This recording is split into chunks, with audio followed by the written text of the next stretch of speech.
Yeah. Yeah, I think so. Okay, we're being live streamed Zoom. Oh, that's a new thing with Zoom. Got it. Did you get the thing too on your end? Yeah. Mm-hmm. Okay. Wants you to know that you're being watched. That's right.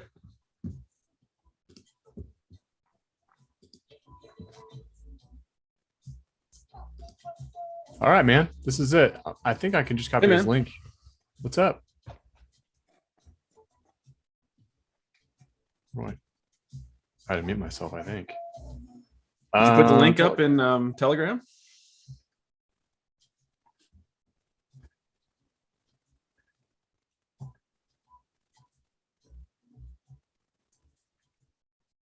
Sweet. Let me grab it here, then we're good. Bravo, what's going on, dude? What's up, man? How are you? There? Yeah. I had you on mute. I need to actually close that, do a little work on my tech.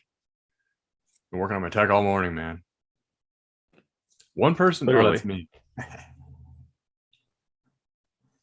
Oh, let me pull this up.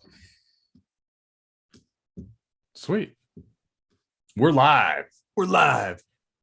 We're doing it live. Watching Bitcoin live.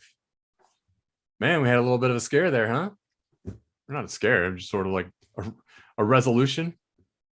Yeah, we're getting there. Check it out. Let's check it out. Well, this 45.6 area. It's 45.6. Okay. But look. On some exchanges, it made a new low. On some, it did not. Did you notice that? Right. Interesting. No, I did not. Yeah.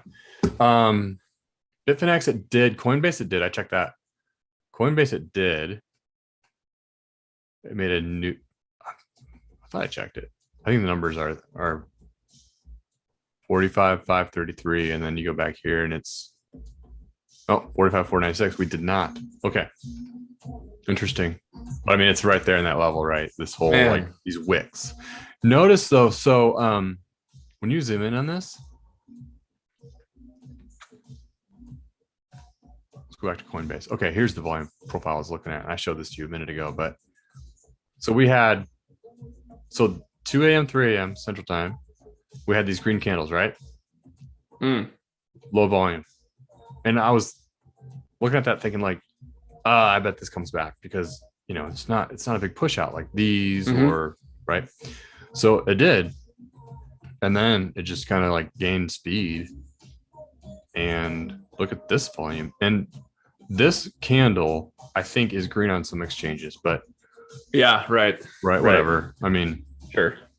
But look at the it's that big spinning doji or whatever, right? There's like buyers in there somewhere. Oh yeah, it got bought back up pretty quickly too. Yep. And it even went positive on the day, and now we're just sort of flirting around on just neutral for the day. So yeah, we'll see. I wonder, we were talking about this, but why do you think, what do you think it is about the 45.5-ish level that's being defended so hard? I don't know. Does people think it's a good place to come in? I think, well, yeah, obviously it is. I mean, for some buyers, right? Like that's their level. Yeah. Man, that series I keep bringing up that I'm watching on YouTube, and he was talking about this, and he's like, the final time he drew this range right on the screen. He drew a range like this. He said, even if you're ranging and we're ranging, whatever. And he's like, I've even talked to pit traders, and when I expected them to come to my rescue here, they were out to lunch, literally. And he talked about it. He's like, at some point, the buyers are exhausted, right? And man, I can't. That the series is awesome. He wrote the book, Trading in the Who is Zone. it again? Mark Douglas. Oh, Mark Douglas. Okay, yeah. Trading in the Zone. I'm just looking for it. Yeah, and he also wrote another one, but he's a trader coach. He has a really interesting story. He's a Detroit guy, and then he moved to Chicago. He was running some business, and he quit it to go be a trader. Everybody thought he was crazy.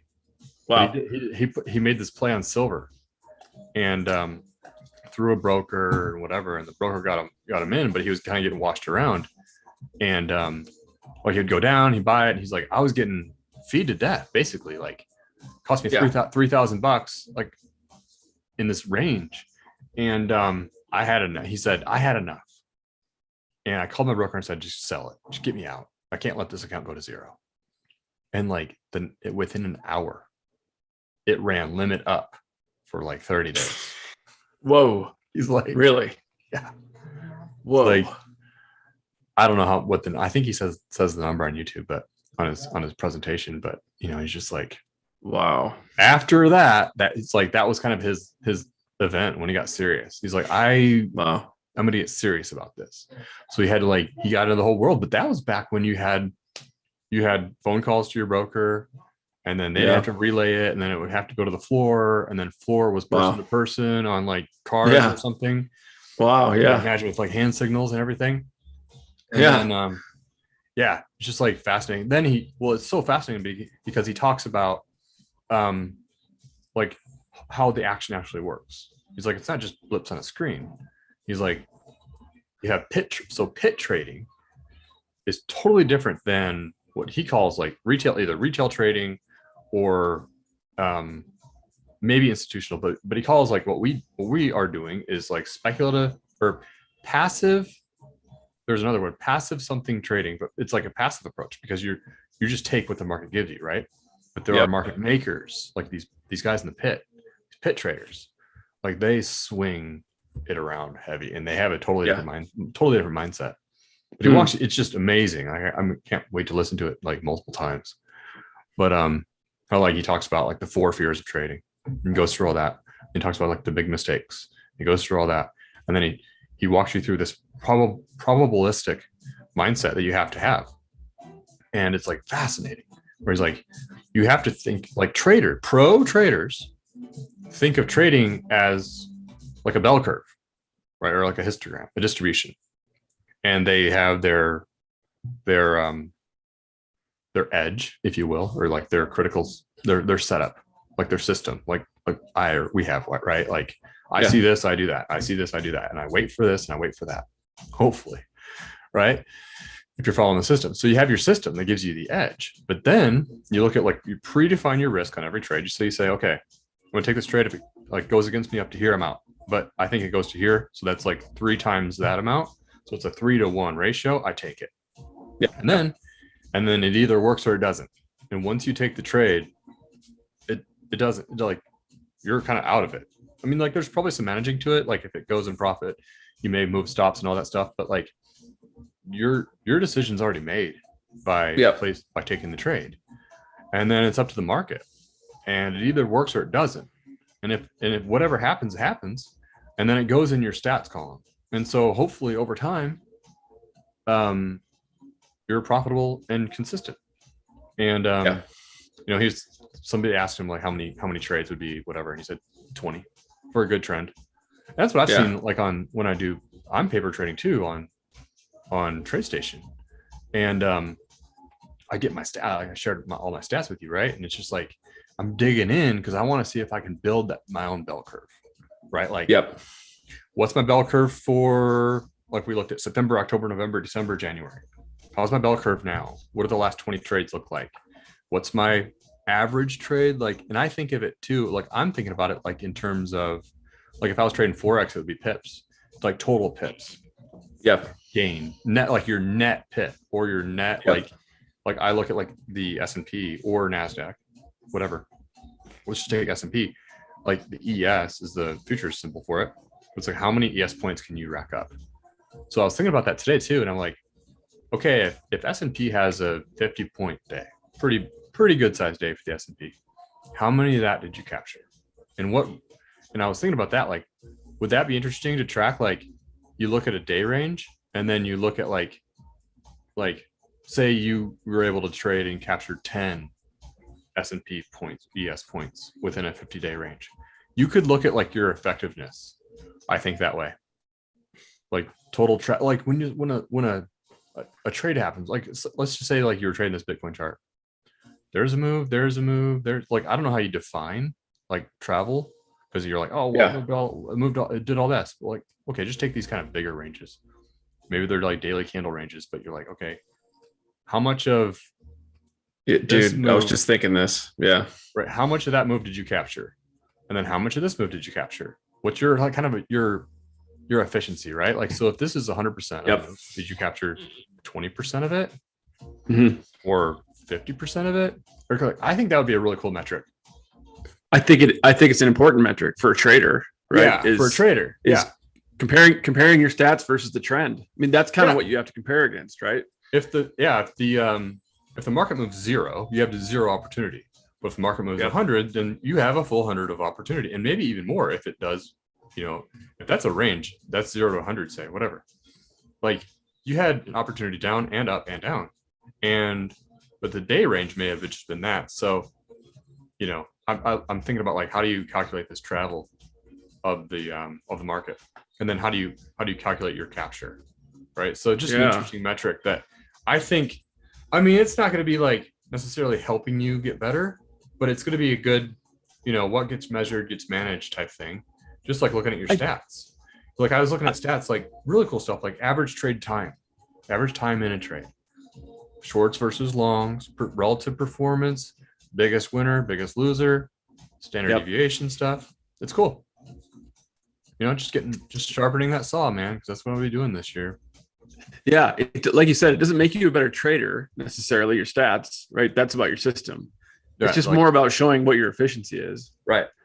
Stats are kind of your scorecard. Doesn't help you make a better shot, right? But it's just like golf. I'm thinking about it, man, because there are really good stat compiling systems out there for golf too, for competitive players, and it's like you could place any of these metrics versus your scoring average. Oh yeah, and maybe, I mean, some, and then they do tell you, like, yeah, like you're looking at like, exactly, if you're looking at like fairways or greens, like, dude, you're hitting 3 out of 9 fairway, or 3 out of whatever fairways, and maybe hit your 7-iron. So you're like, okay, I'll do that, or work on your driver, or hitting greens or whatever.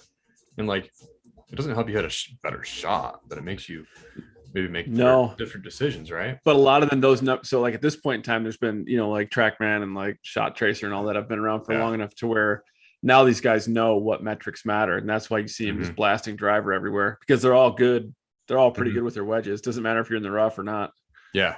We're getting into the weeds here, literally, but yeah, I mean that's part of it. Like, what if you have a really big trend, and you go back and you're like, man, I didn't really capitalize on this big trend, where that's where you could have made a ton of money, as opposed to being in chop like we're in right now. Right. Like, this is a really hard spot to trade. So then you think, okay, well, where should I be maybe deploying more capital or whatever, just so that you can, I mean, ultimately, so that your quote score gets better over time. Yeah. I think you would really capitalize on the definite trends that you see. What'd be most important to me is, where do I lose the most? Where are my losses? Good point. Because to me, I want to maximize potential, but I need to minimize losses. Right. So, hey, by the way, I knew the Qs would be here. Good to see you guys. Good afternoon. Hope you're doing good. One of the things that in the metrics thing, they have an efficiency chart. And so you have 0 to 100, and every dot is a trade. So like, let's say that's 50%. So like, you'd have these dots, right? And you have some hundreds and some zeros. What this measures, and believe it or not, this does do the work, but it's trade by trade, and you can just look at you get an overall score. But like, for this trade right here, let's call it like whatever, 45%. 45% efficient. Why was that? Because from your entry, let's say you went long here, your entry fell away from you and then came back, and you were long and you got out. So I think this is how it's done. This is 45% of the total move. And that's what it captures. It does capture like this whole, like, how much of the total, whatever. An 100% effective trade would be, for the time that you're in the trade, say you just took it on the trend from right here to right here, that trade couldn't have done any better. That was 100% efficient. Because when you took to when you got out, like, that was like, what didn't matter what happened before you took, but when you took to when you got out, like, that was the best you could have done in that time. That's pretty neat. Yeah. I was wondering, like, all that stuff, but let's get back to crypto, man. We got some action on that follow through. So let's see on, I want to look at a couple things. Obviously what's going on with Bitcoin, because it's kind of, we're kind of teetering on this ledge here, right? But I wanted to see how some alts did in comparison, and then look at like what you were showing me. Let's look at some charts from some of the recoveries on some of the relative performers on some of the charts. I'm not sure with that Solana chart if that was purely from the bottom, but we can look at it. Yeah, but some of these like movers off the bottom have been like, FTM, CRV, this SNX, the synthetics trade was looking really good this morning. I haven't looked at that one yet. Yeah, it kind of bounced off the line. This long trend line. It looked really, like I kind of caught it a couple days ago and did well since then. But I think this will probably bring the whole market down. It depends on what happens, right? But if we flush to low 40s or something, like I don't think alts are just gonna just shoot to the moon. I expect everything to drop until we get recovery. So I think that a lot of things, when does this end, right? Man, here's my theory, guys. Here's my thought process. At some point, like we did see some dip buyers here, bought the candle back up, and it'll be interesting to see what happens right during the stream here. But at some level, there are buyers, right? Obviously, got bought to there. There were buyers here. Yeah. So it's not like it's Bitcoin, everybody hates it forever. No, it's just at this level, the bulls don't want to take it and go into accumulation mode, right? Like, or try to blow it off so that they can get out of their positions. Right. So at some level down here, I think you're going to see, it get bought. And does that happen quickly? I'm not sure. Is it going to be a little bit of this, then a recovery? Or, no one knows, right? Is it going to, I don't know. It might just be a slow march down to 43 or something, and then work your way. Who knows? Yeah, it could just bleed. It could just keep bleeding to here. That's what the May, June, July. I was just going to zoom in on that. Yeah, exactly. It was a bleed. It was, and let's go back to like the daily here. It bled and finally went blub blub. Yep. It actually had this. So I just keep going back to this one. It's hard not to. Yeah, you're like, we had a fake out, but it sold off immediately. We've had a few days or whatever. True. But fractals are fractals, and fractals aren't necessarily time. There's sort of like structure and whatever idea, right? So, yeah.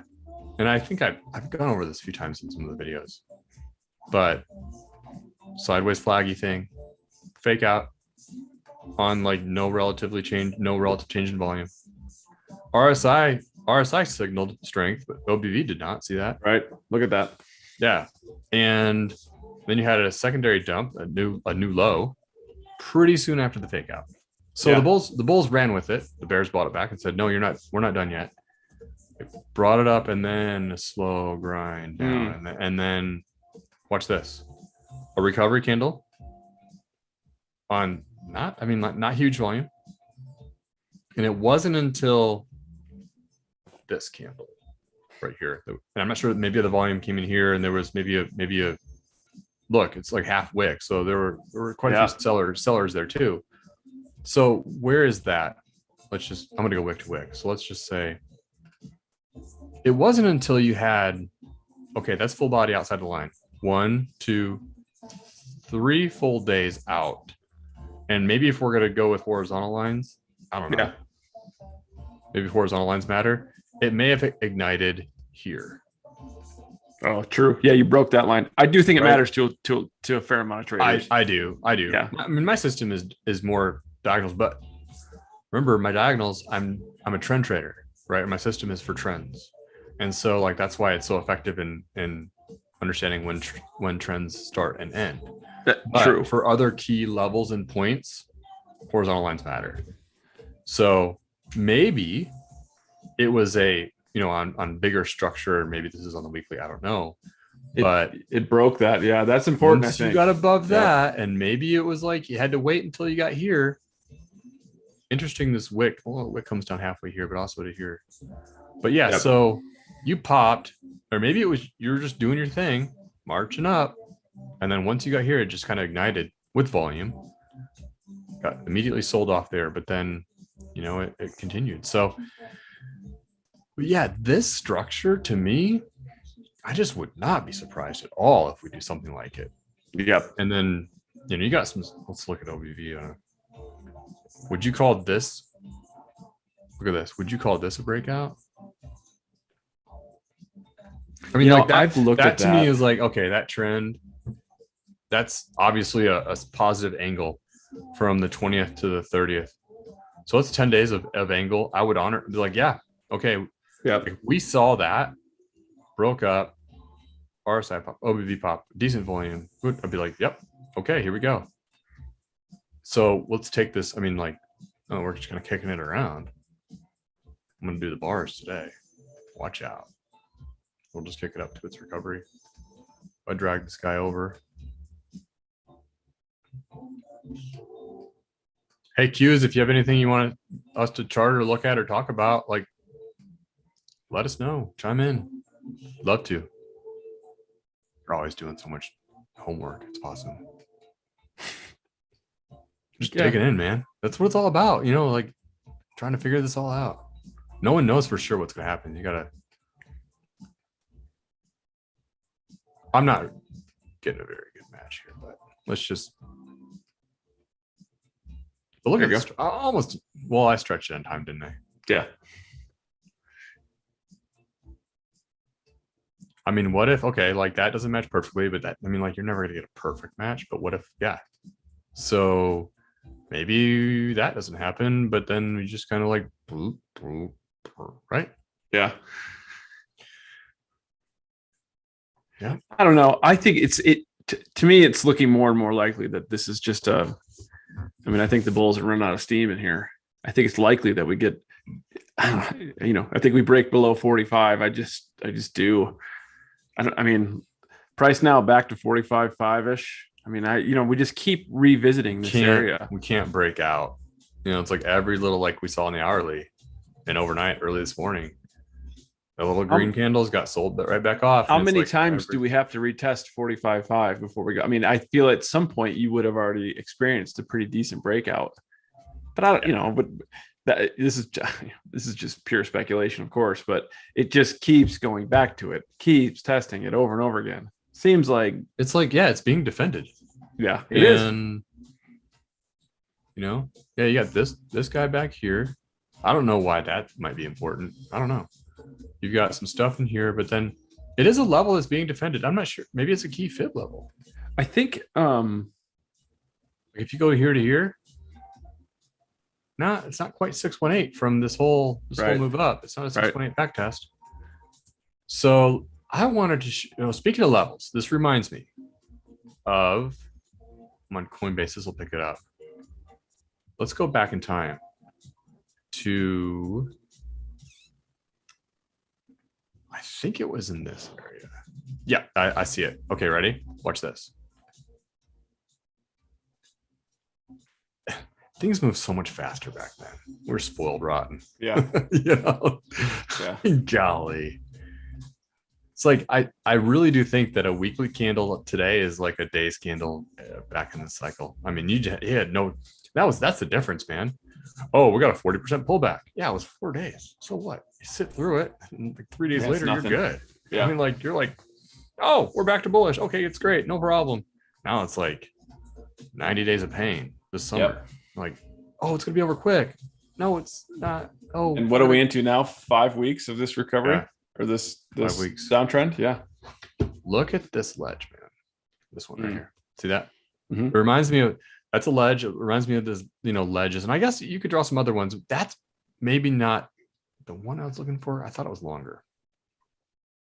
Which just seemed, I think it was, no, this is it. This is right here. See it? Mm. Yep. This is the ledge. I'll never forget this.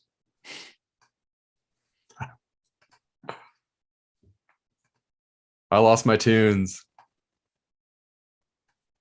See that ledge? Yeah. You just kind of beat on it, sort of. I mean, a range or whatever. Sort of like test. And again, what is this? Third to the 3 weeks. Sorry. 3 weeks. Nothing. I want like 5 weeks. So we have a slower market. It's a bigger market. Well, and look back, just look at the history of that ledge. Go back another 2 weeks. Oh yeah. Look at that. The sword was like, we're gonna die. No, we're gonna make it. And then you're back to testing the ledge. So yep. I kind of include that. Like after, so this is interesting, dude. Look at this. Well, this is a lower high to here, into this ledge, to there, back to the ledge, and then finally, yeah, it didn't make it. Man, that's interesting. So what's going on now? Let's check it out.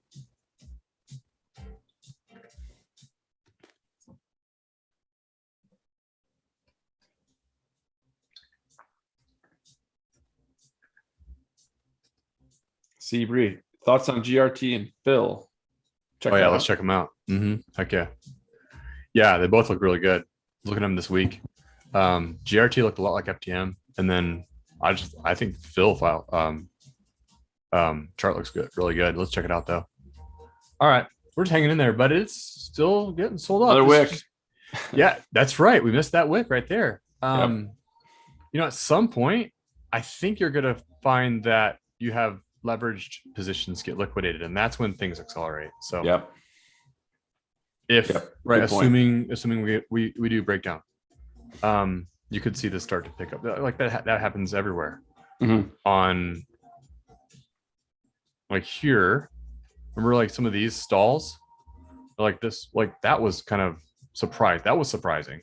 Yeah, it was. But then we held this 53 and it was like, oh, if we break that, then it's lights out.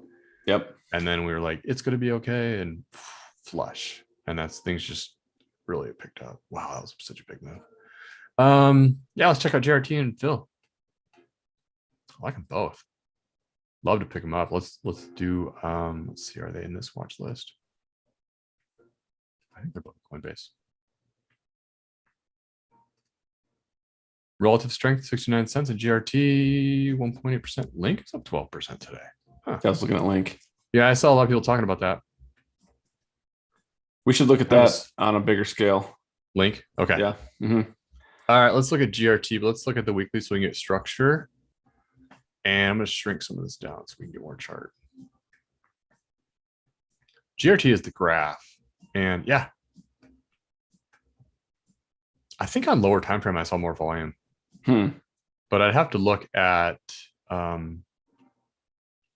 like I'd go to coin market cap, and that's how I always do whenever anybody's like, hey, like whatever. And so I'd go to coin market cap and pull up the whole chart. But because it's so easy to find a chart with not very much history on it. I mean, I've been over that a million times. Let's just do this. Let's see. Binance. Yeah. No, it's Binance US. No, whatever.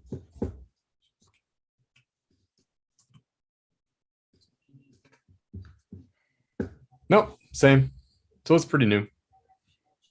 Well, relatively, December 20. But yeah, look at that.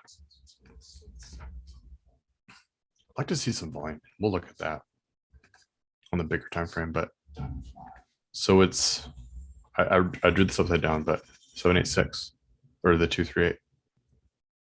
So 238. Well, I'm just messing around. I mean, I don't know. It pretty much touched on a 4.236 extension from the start, from the very first peak recovery to its all-time high. I'm looking at it on market cap. Yeah. And so then look at the recovery. I don't know. Is that what you're doing? Sorry. Yeah. Yeah. Now let's zoom in at let's do a side by side of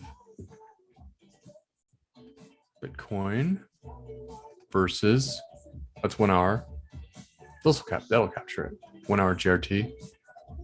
Blast that. And don't really need volume. We're good. So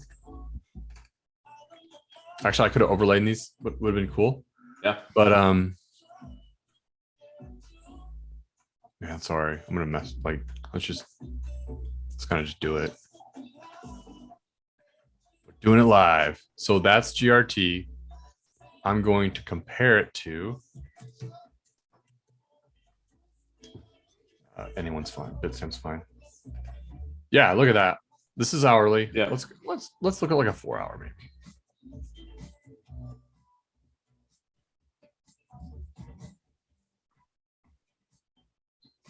I want to try to pivot it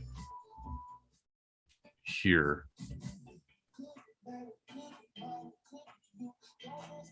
So, okay, graph is in red. So yeah, definitely have separation. Look at, and these are on the same y-axis.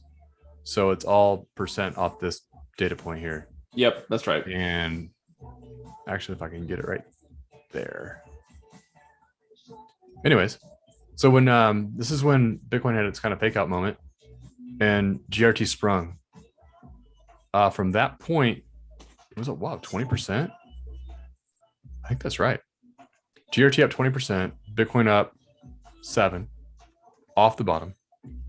And then GRT reached out to 27% up, both fell back. And then again, we're separating. I think this goes really, it's with, we're seeing total 3 strength versus Bitcoin, right? Yeah. I think I posted this in Telegram, but Bitcoin's sideways, and then total 3 is up at is it 45% or something close to maybe 30%?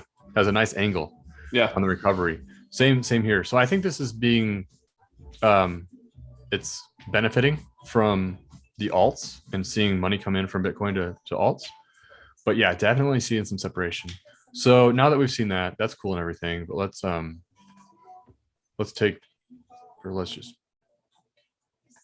that, and let's go back to candle chart.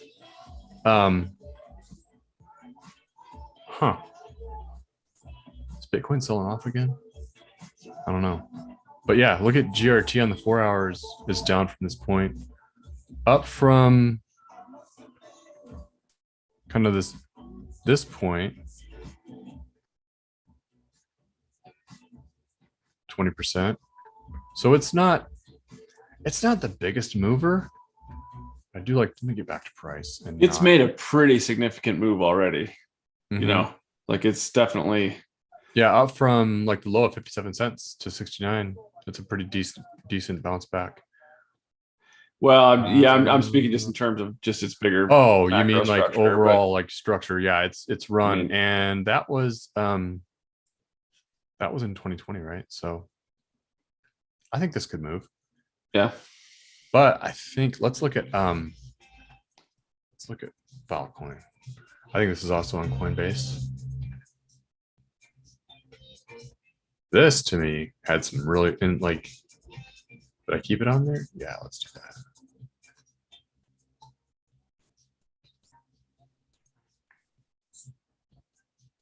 I'm just playing. That's sort of a I'd say GRT was actually outperforming Filecoin. But what I liked about, I'm going to take Bitcoin back off. What I liked about Filecoin was this move out of here, because it reminded me a lot of FTM. If you looked at like when it was brought up in the group and they were like, look at how does FTM look? I'm like, man, it looks good, because it was an early mover and it was pretty strong, and then it just kept running. So we're going to look at that next. So I know that wasn't like the most comprehensive assessment of all, but let's look at the weekly structure on Phil. Look at that. Now that one moved, dude. I'm telling you, I'm looking at the same thing. Yeah, I'm doing the same. And I'll honor this wick. It's Coinbase. It's probably actual data, and it's on percent. Okay, this is why everybody speaks highly of Filecoin because look what it did. $23 did a 10x. Yep. And like inside of 1, 2, 3, 4, 5, 6, 7, 8 days. No, yeah, 8 weeks. 2 months. Yeah. 10x and I'll take it. And honestly, man, we'll look at kind of our bigger structure ideas, but you could see some of this. You could see some of this stuff happen again. You know, with some of these lower caps. Yeah. I think it's possible because it's just, you know, basically total available circulating supply and what the order book is. And when money pushes in, there's no sellers, or there's a lot less to be sold as you go up. So let's look at volume real quick. And yeah, Seabury, hope this is kind of good enough. I know this is not the most comprehensive assessment, but just kind of like random, just my off the cuff remarks, and with Bravo too, looking at this stuff. You are seeing volume build on the weekly. Let's go to the daily. This is what I saw. Dude, look at that. That's what kind of like why I like this. That's right. Looking at this chart, because a lot of these, when you do the scroll and when you scroll through like the Coinbase exchange listing, like I did, and I shared that screenshot, but like some of these have no volume. And I just want to see volume coming in. That means it's either being accumulated, or at least there's some liquidity in the system. I like to see that, kind of like, you know, these packages of volume here. Obviously that's kind of selling volume or changing hands. And then, you know, I probably like Phil more than GRT, to be honest. I think I put it on my list. It's on my list. Yeah, I think there's opportunity. There's definitely going to be opportunity to trade some of these. Mhm. I'm just, you know, is the question more like, you know, do we see this thing blowing off and making a new all-time high, or is there going to be some tradable events coming up? And I think for something like this, who has made a massive move, I'd lean towards the latter on that. I'd be leaning towards, yeah, we could see a nice break in trend, so a nice volume push, and you can really have a nice trade. But will it eclipse that top? Maybe. Who knows? These are not, you know, when I see a chart that's already done something like this, I tend to move on from it just as a big, you know, if I'm thinking like a big swing trade. But could you make some moves on the way to a retrace or something? Absolutely. Right, I'm with you. Yep. Yeah, it depends what your style is. Right. Because some of these, like, you know, would you like to trade Phil from Filecoin from these levels? No, hold on, let me go back to regular. From $36 to maybe it pumps, it gives you 2x. Right. And then you're watching the chart and everything else. But like, do I think that's possible? Absolutely. Do I think it's gonna run to the moon again? I don't know. You know, I like to play a little bit differently. Right. Like you know. Right. Like, yeah. I like to see strength in the chart, and I like to get in, and I like to ride it up to another level, like CRV, right? Like, I think CRV is going to take a pause if Bitcoin does what it's going to do, but then I'm right back in with you on CRV because I still like the chart. Me too. And if I can get in a little bit lower, I love that. I like a position there, and then I like it up to that 1618 golden zone. Right. Exactly. And I love the trade. So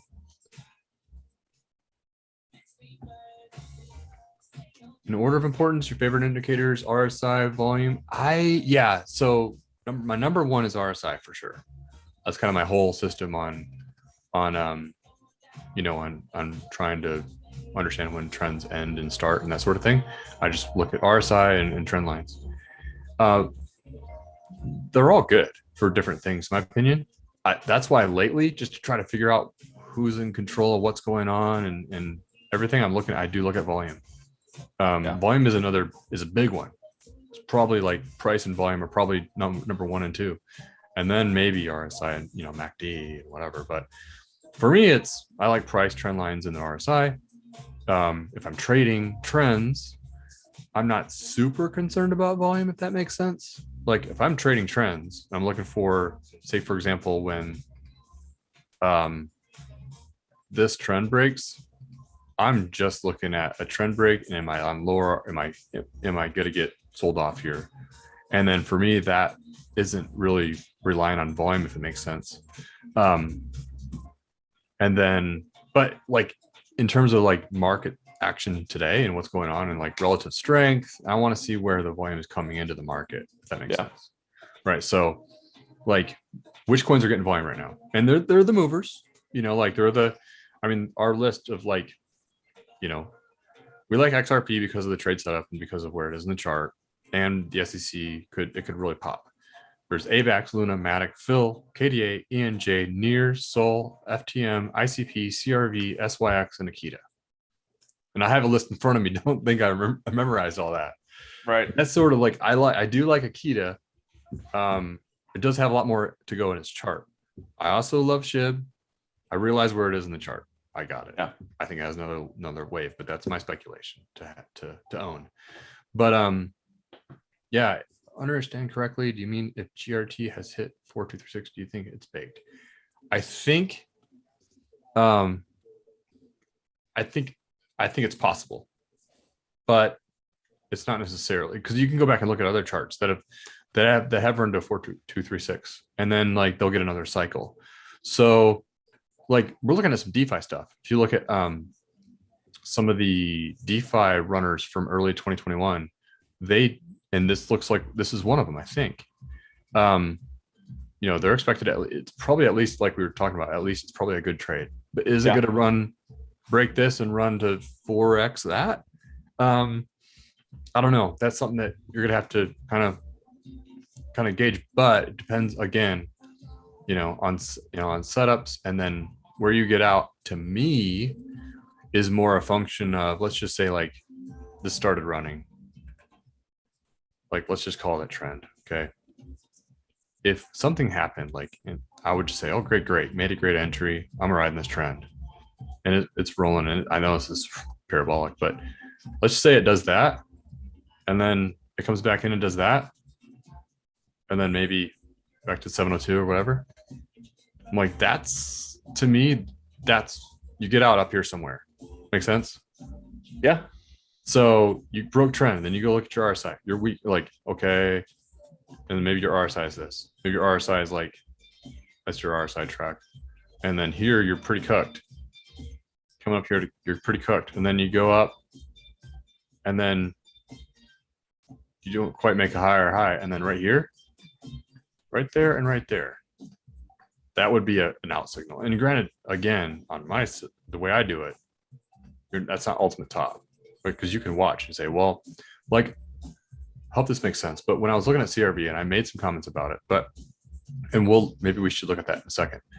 But I was sitting there anticipating a higher high and lower RSI. So I was saying, basically, like, we did that. And I said, if this comes in and gives me a high point, we start kind of going sideways or down, and it's lower RSI, that to me is a good place to step off. Sure. Right. So hope that helps. In the future, are you planning to put together a bit of a course ling? Hey, yeah, that's I've been thinking about that. I'm gonna do something in 2022. We're gonna take Jedioshi to the next level. I'd love to. Yeah, whatever I can do to help. And I think that something separate or some way of helping people more directly, or more than just chatting in the Telegram and doing YouTube videos, like more substantially. Yeah, I think, Rambo, I think it's important that in case people don't know, like, you and I have kind of gone full circle on just our perspective on trading. You've been in this a lot longer than I have, but you and I are definitely way more in the mode of we're trading on much smaller time frames now, even down to intraday stuff, where a lot of people are coming into this thinking big, we're getting in at a certain point and then getting out at some distant point in the future. Right. And when I look at a chart and open it up, and I can find a very clear 4.236 extension on a chart in a relatively small time frame, it just gives me pause in terms of, like, this is something I'm buying low and I'm waiting to sell it high. It just gives me a lot of pause. Like, where are you trying to, like, exactly, man? You like, could easily trade that from any time now until wherever it ends up. But I think, like, the questions I'm seeing is, do you think it's cooked? it all depends 100% on your perspective. Like I think this chart is actually going to go up again and it'll come down and go up again and come down. Any one of those timeframes could be traded. But is it cooked in terms of a new all-time high? I would have a lot of pause. Right. I'm with you, man. Yeah, it's just your strategy. And you're right. Because, we've come along, made a lot of ground and changed quite a bit in the last 6 months, but then more year and a half from, I'm trying to become a professional trader, right? The best trader. And like I talked about statistics, my metrics, I shared those with you yesterday. How's my game doing? I want to develop my game so I can go trade any market, anytime, whether it's futures, crypto, whatever. I want to get more active. I don't want to sit in 50% corrections for a summer.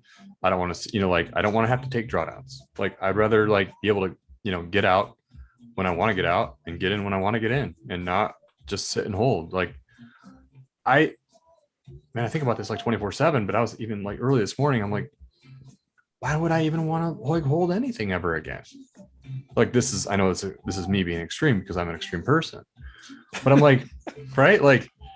Dude, I just rather have my stack, have my portfolio of dollars or stable coins if I'm doing crypto, whatever it is, and then sit on the sidelines until I say I want to short the NASDAQ. Oh no, here we go. Is the audio coming through? Yeah. Can you hear the bell? No. Oh, did we break? Yeah, we're breaking. I have so many alerts. This happened on the video yesterday. And it's I'm going to go insane. Can you hear it? Oh, no, I can hear you. Yeah. I don't have my chart up. What did we break? I'm just looking at yours. I don't know. We're breaking 45,000 right now. Come on, let's go. Let's get it. Whatever. Do your thing. All right. Cues. Look at some tops. What indicated they're tops? Looking for a top? Or are you mostly looking at 4-hour hourly? Let's check it out. Significant to me, man. What? Bitcoin? Yeah. I got to turn these alarms off. 45.5 was held for a long time. Hold on. It's triggered. 44.9. Here we go. Here we go. Let's get some deals, man. I'm so ready. I'm just ready to be out of this range. XRP just broke 80 cents. This is good. I might have to go. Really? I thought we were going to wait for strength. No, that's me. I was going to wait for strength. Well, I said I was going to wait for strength. I'm XRP is 70 cents. What do you do? Buy.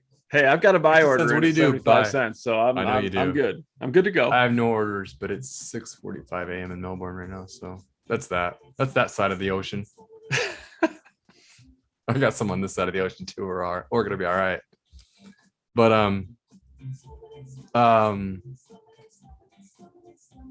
it was only a matter of time before that level broke, man. I'm sorry. Yeah, dude. We've been talking about it. You only hammer on it so many times 5 before you weeks. break. Okay, here we are. So the big question is, and we're gonna look at some tops. We're gonna look at all of them. Man, I'm gonna walk you guys. I know I'm gonna walk you guys through Bitcoin tops, and then we're gonna just take a look at that CRB one. Okay, so on the daily, there's that candle. On the hourly, look at that pretty big volume. Yeah, that's the low of the range. Yep. So we'll see how it goes. Big question for me is, do we come down below here? And if so, there's 42.4 on Coinbase. Yeah. Okay.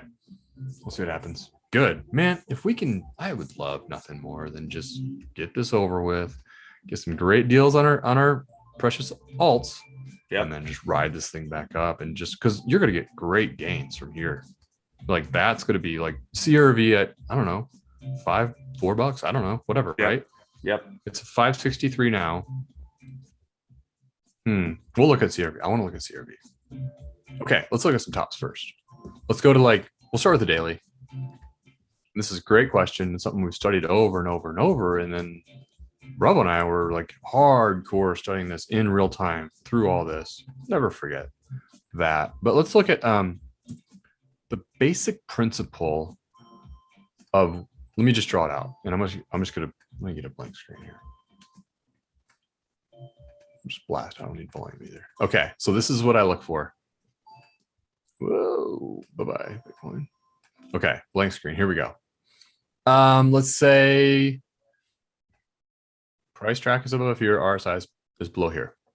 So if I get this is what I look for. This is what signals to me the top is in. Price does this.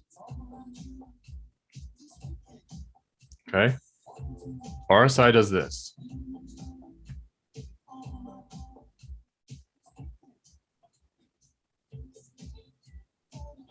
Okay. On trend. This breaks, and you can draw this a lot of different ways, but breakdown. So this is why I'm looking at price and RSI, not so much volume, because I'm watching for levels. Just how I do it, my system, right? Yeah. Anybody's free to use it. I'm free to like even walk through it in real time, no problem. So okay, when I see this, and we'll look at a couple data points on Bitcoin because they just keep happening over and over. And then I want to show you what I saw on CRV yesterday or day before, and I put it either in one of the videos. But okay, so on price, you come up here, you have a high point. Now, usually this is like what I set my level on in my deal is 65. I change it from 70 30 to 65 35. I've just over time. I like these are my settings. Okay, so you haven't really broke this yet, and like in here it might be a little bit like, oh no, I missed it. But then, you know, if you can go back here and still see this trend, and you know it turns around relatively quickly, whatever, still kind of you know, moving up pretty quickly. Right here, it's obvious that you have a higher high on lower RSI. And so to me, that is your first signal. And I'll show you on CRV what happened in the last day or two. And it was like, I'm sitting here waiting for this higher high to be on lower RSI. And if it does, then that would be a signal, even before a break. So it depends on how aggressively or how proactively you want to be. Because this, yeah, it can do that. Sure. And maybe, you know, it's a little bubble or whatever it is. But to me, and in general, it's price higher high on lower RSI. And usually, if you're watching volume, because it does matter, and you should look at it, a lot of times it's lower volume. Because that was like classic. And even equities, like stock, like S&P stuff. Higher high, lower RSI, lower volume. That's a top. Okay, let's look at a bottom. It's just the exact opposite. Yeah. And that's why I think that, like when I look at even Bitcoin's price, I talk about what this would look like. So you get this, and then you get that. So you get that, and then on RSI it would look like, draw it through 35. Okay, so you're coming from up here, you're falling, strengthening. I didn't quite draw it. What? Oh, okay, I'll just draw it like this. No, hold on, redrawing it. Okay, so you get this low dip here, and then you get a recovery, and then you get another dip. Okay, I did it finally. So again, it's the exact opposite. I think it's like that. Okay. So what you have here, this is like a top. What I look for in a top. What I look for in a bottom. Okay, so higher high, lower RSI. Bottom is lower low on higher RSI. So this you have price in red, and then you have green for RSI. It's just the exact opposite. So that's what I look for, and that's why here I think even with current Bitcoin price, we could see, you know, we had this chop in the price, chop sideways, where, you know, we came outside or whatever, we popped a little bit, did a fake out. You know, you can still and even be outside that line that Bitcoin or whatever it is here. I think you could even come out and tap that line and still be it's still a reversal in my opinion, because it's a lower low, but it's on higher RSI. So we'll see if that RSI holds. And I would look at, so it depends on your resolution and what your level of activity, in my opinion, on what time frame you're looking at and what time frame you're kind of basing your decisions on. I like daily for trend, weekly for big trend. I don't do so much monthly, but weekly for most trend, daily for more resolution. And then like if I'm getting into it and I want to see a turn, I'll look at 4 hour and 1 hour for sure. 1 hour is kind of my go-to. Yep. But 4 hour and 1 hour. And let's look at we're gonna look at a couple of Bitcoin time periods, and then I want to show you what I saw in CRV. So I hope that makes sense. Tops, how I define a top, how I define a bottom. Those are my signals, what I look for. Higher highs and lower highs on certain things, and then the inverse on the bottom. So let's look at,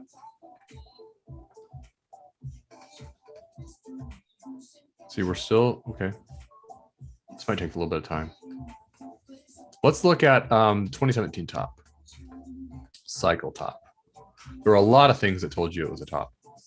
And the other thing that's in here that I don't have on here, but it's fib levels. Like if you run up here and you're at the 42316 and then you get this trend break and an RSI break and you're lower high in RSI, that has everything, and fib and volume. So let's do volume. Let's add volume in here too.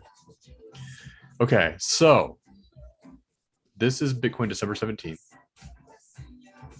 You had, and this is Coinbase. I don't know if this wick is at whatever on all of them, but let's just use it because it doesn't matter. Okay, so what do you have? I'm going to use the body here. A high point. That's pretty high. Look at parabolic. 2 days is straight up. And then there's your volume. Nice big green volume on that day. Really was growing. As you ran into that, you're growing. So it's like, wow, it's really moving. You know, and RSI is still trending up. No signs of breaking down. Let's get OBV off. Do we want it? That's cool. So yeah, back to this. You have, here's your higher high. Here's your lower RSI. See how the RSI cooled off right here? Yep. And for me, you break 65, you break trend right there. And if you didn't get a chance there, you got your chance in 702. And the classic signal for me on the top is this stuff plus the 702 retrace. And you don't have to get the retrace, but when it happens, and we're going to show you summer 2021 next. When you get the 702 retrace, this is like your final kiss. This is your final kiss goodbye here. I hate saying that, but you know, it's just, you run up here, and if you can't break this, then it's like, okay, it's time to exit or take cover, because what comes after that is that. So that's 2017. Now let's go to, you start seeing the stuff, and it doesn't even have to be a higher high, but it's sort of like, you know, high points on weaker RSI. It can be tricky though sometimes, because you're like, you get a trend resumption, you know, you do resume trend. That was a bigger cool off period. So it's sometimes it can be hard, but you have to look for your trend breaks and then these 702s. So like in this area right here, I would have been looking at like this. Okay. You know, had this not quite a higher high, lower RSI, but then we got this thing and it was a lower RSI, but then boom, we cooked back here, but then we did come up here, and then we draw on trends like this. Okay, we're above it now. We are seeing some strength. Are we just gonna get to 702 and done, or what? And so you come up here to 702. That's a daily candle that's above it a little bit, and then you were able to get through it. And I know this stalled out beforehand, and there was a red candle in there, so it may have been like, oh no, but like just kind of wait for candle confirmation. In my opinion, let it close, and then like, okay, because this isn't like an emergency. This is more of like, especially on the daily, this is like, do I want to be in this market? Do I want to be long this market, or do I want to be short this market? Right. So, but let's look at the old structure from May. Okay. This was interesting because you didn't, you didn't just ramp up and then have a top and then goodbye, like in 2017. Like 2017, Yep. the ramp and the 702 kiss and goodbye. And that was like classic volume pump, RSI pump, all that, right? This one was not. This was a little more complicated. But what'd you have? You had everything else. You had higher high. And look, RSI, we've gone over this a couple times, but so you guys have seen this. But since the start of the year in 2021, you were cooling off on RSI. Granted, you had these high points and you had higher highs. Your RSI was cooling the entire time. And look at volume. Volume was cooling too. So you were continuing to march up. Higher highs. Actually, I'm sure, yeah, I guess that's a wedge too. So you had a volume drop. You had a wedge up. When you broke that right there, that's your first signal. But again, look where you came back to. So you had a higher high. You had a higher high on lower RSI, lower volume. You broke trend. That's a signal. That's a top. Then, watch this. Where did it come back to? The old 702. The old 702. Right there. That was it. You kissed that 702. It's top. And now we are, looks like we're 1220 down. By the way, this goes for any chart in any market. These things that show up. I could show you multiple right now. Yeah, I know. You're looking at like all those equity charts and everything else, and Sure. it's all like it's the same, right? Let me show you one real quick, and then I'll pass it back. All right. I think I need to. Oh, you can. Okay. Are you sharing? Yeah, you tell me. Can you see that? You good? All right. So this is Disney. Right. This is Disney that we've talked about in the past on a weekly. So this is a big scale. So intermediate high yeah. on high, like the peak of the RSI, right? You make another high, lower RSI, and then the smash. And of course, you've got a nice trend line that you had break here too. Okay, so we had a recovery. And that had looks like a 702 retrace too. And look at that. That's the other thing I was going to get to, right? Like you zoom in on that and it's close. Maybe 618 because equities I know do a lot more 618 stuff. No, this is a perfect touch. Nice. Perfect touch on a 702, right? So this is not like coincidence. This stuff keeps happening over and over again, right? You can go to any market. I could pull up any chart. This particular topping structure that we have, like in Bitcoin right now, this, like you just said, there's a little bit more of a complex run up. I was just looking at another one in equity somewhere. Same exact thing. A longer trend. I think maybe it was Boeing. Let's take a look. Where, like you said, it's more complicated. Yeah, here you go. Right. So you get this is a weekly trend. So you get a long trend with much, decreasing RSI along the way until you finally lose it. But again, this structure is similar to what we're experiencing right now. You get a recovery and then you get this high on RSI and then you make one more high. Yeah, dude, this is the fractal we looked at for the current time period, comparing Bitcoin to see like the middle lobe in there. So it's like high and then you get a middle dip, middle lobe, and then you get the final high. And then trying to look at like what comes after that as a potential fractal for Bitcoin. Yeah, and like this is like you were saying though, this is not a blow off. There's nothing like, I mean, this is I don't know if you call this parabolic, but like you can see like all the warning signs should have been going off here. Now, granted, this is a weekly scale, so this was like trudging along slow, really slow. But I'm sure people are saying, "Look, we're losing strength in here. Like a correction's coming." Yeah, man. All right, passing back. That's why, rule number 1 or whatever is. Hold on, hold on. Nope, cancel that.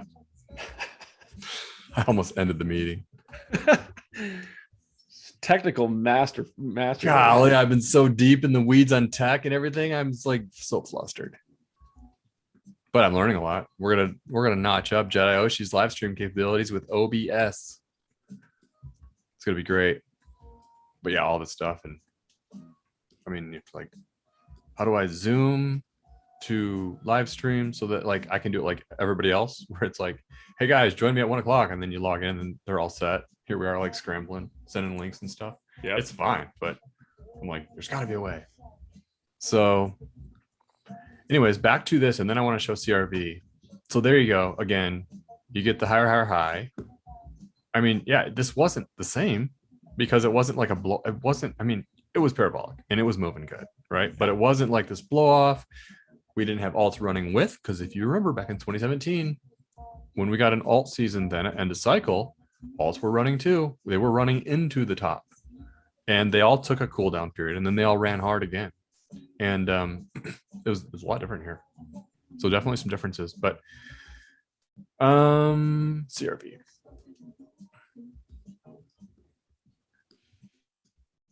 Okay. And I think this was on, no, it was, let's go daily first. So if I'm looking at this and this is what I was sitting there, and I think I mentioned it yesterday or whatever, I'm like, oh, look guys. And or maybe even back here. Technically, here we are. I wouldn't say this is like for sure a top, like it's just a topping area and it's on less strength. The volume is good here though. So, but it was just, when I saw this, I'm like, well, that's my high point from before. And then we pierced it. I'm looking, I'm like, okay, RSI better come through because that's gonna be my signal for either continuation or maybe we don't, maybe we cool off. So just because I've seen it so many times, I was like, okay, if it's going to be a local top of some sort, then I'm going to expect it to have a lower RSI, and then I need it to also break this trend. So we didn't quite get the trend break yet. I mean, I wouldn't call this, I wouldn't call that a total trend break. Not yet. Yeah. Like fall outside of here and do one of these, whatever. But I really do think, honestly, in the grand scheme, Bitcoin, what's it doing now? 1400. It's just kind of melting. Yeah, when we come and like, I'd love to pick this thing up, man. It doesn't matter to me. Like, as long as we, in my opinion, like as long as we hold this level, because I think if that's, here we go again. They're gonna haunt me like for the next hour. Hold on, let me go over here and cancel some more. I showed you my chart, right? Like all these lines. 44.2. Yeah, this is nice. This is a nice. I even have alerts on OBV. Excellent. Yeah. Good. Let's get our deals then. Fine. Or at least let's get this over with. Oh yeah, look. Okay. We'll look at that. My ears are ringing so hard right now. Back on this CRV chart, I think that for me, I'm not an Elliott wave technician, but I can spot it when it's obvious. And Yep. I just think on a bigger sense that, I mean, this might, I don't know if it's one to whatever, this is two, whatever, but like, as long as we hold this area, in my opinion, then I don't have to worry about it breaking. So Yeah. One, call it, I don't know. I don't think that's enough for me, but like this, okay, let's just say we're going to have a final top. Like, let's just do it on the fly. It's fine. Okay, let's just say like this moves, but I do think that there's the 1618 golden zone up here. I think it's around 12. We can chart it, not Coinbase, but we can chart it. Anyways, I think that we could get a final move here to a nice, let's just call it $12. I think maybe up to 20, because I was telling you 20. It's one of my levels for some reason. But as long as, like, assuming this is what we believe to be correct, which might be a big assumption, I don't know, but let's just go with it. Like, let's just say that's how it's going to play. Dude, as long as we hold this level, we're good, because it doesn't break this. Yep. Right? Because that's the same logic we were applying on Bitcoin at 53K. Remember? Mm-hmm. Like, oh, you broke 53K. Crap. It broke the chart. You're like, okay, now we totally redid our plan. Like, we had a completely different outlook until we broke 53K. And I was like, oh man, we had to go back to the drawing board. Yep. But yeah, this, I mean, like, dude, I would love to get this thing done at $4. Fine. Yeah, and looking at CRV, great relative strength. The bigger scale CRV still looks just fine. I mean, it looks like there's a lot of room. You're not going to wreck it. This looks like a chart that you want to be involved in. Yeah, I do. Well, let's look at let's go like a bigger picture. Yeah.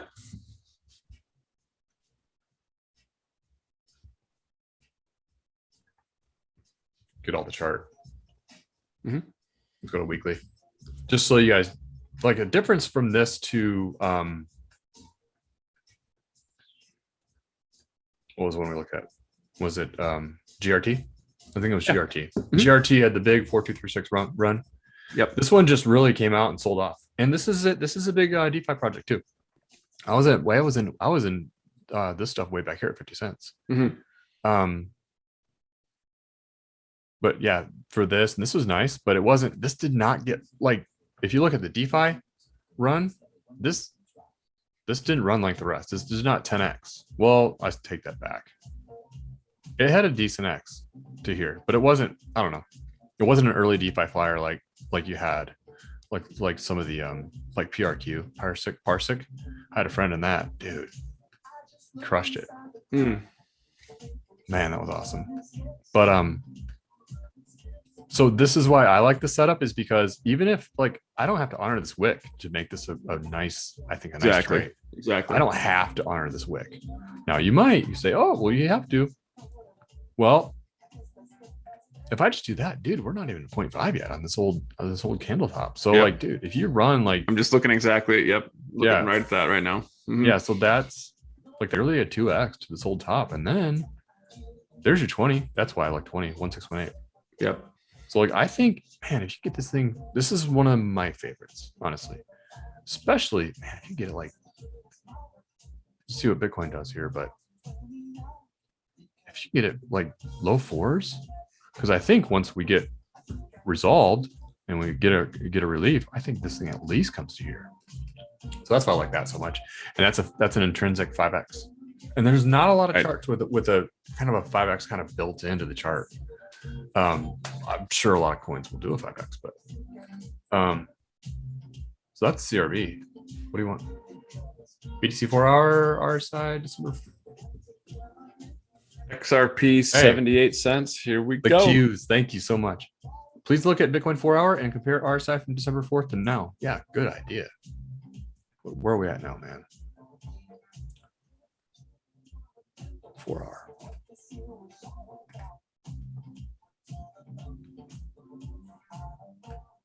I've never felt so like comfortable watching red candles show up. You know what I mean? It's weird. Yeah. Mm-hmm. I mean, like, I'm in a little bit different position now, but I still have a lot of crypto.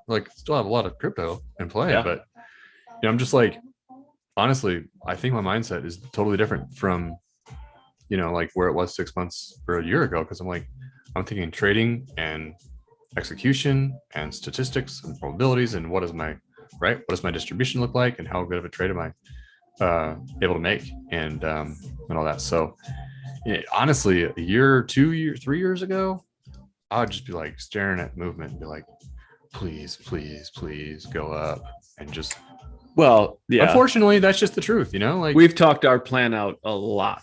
Yeah, a lot. Oh yeah. Oh, so yeah. Like it's what we do all day long. Yeah. Okay, Bitcoin 4-hour and compare RSI from December 4th.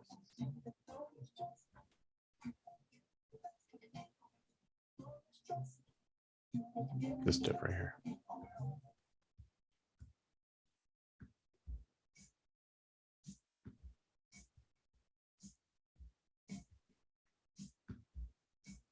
I'm just thinking, I haven't gone mannequin on anyone yet. Hold on, I'm just thinking. This is interesting. Yeah, I'm going over all the charts too. So in case I'm silent. Yeah, I'm just looking to see what's going on. This really, in my like, I don't want to just write this off. Be like, well, this is just an exchange, whatever. It's just a massive dump, and it kind of wrecked the chart.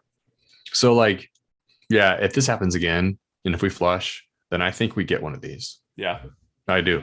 And I think you get a nice healthy bounce. And so like, I always say like, oh, wait for strength. But if I see CRV at $4, I'm not waiting for strength. I'm like, I probably won't wait for strength. Probably wait for Melbourne to wake up. Make sense?